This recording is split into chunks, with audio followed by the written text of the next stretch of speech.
அனைவருக்கும் வணக்கம். ஓம் குமர குருதாச குருப்பியோ நம. திருச்சிற்றம்பலம். விநாயக பெருமானே போற்றி.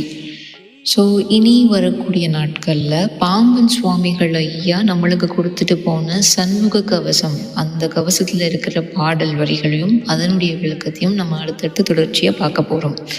ஸோ இன்றைக்கு முதல் பாடல். அண்டமாய் அவனி ஆகி அரியுனா பொருளது ஆகி தொண்டர்கள் குருவும் ஆகி துகளறு தெய்வமாகி என் திசை போற்ற நின்ற என் அருள் ஈசனான திரள் சரவணத்தான் தினமும் என் சிரசை காக்க. அண்டங்களாகியும் பூமியாயும் அறிய முடியாத பொருளாயும் தொண்டர்கள் குருவாயும் குற்றமற்ற தெய்வமாயும் 8 திசைகளும் தொழும்படி எழுந்தருளி எனக்கு அருளை வழங்கும் ஈசனாயும் உள்ள உறுதியான வெற்றியையுடைய சரவணபவன் நாள்தோறும் என் தலையை காத்தருள்வானாக. நன்றி, வணக்கம்.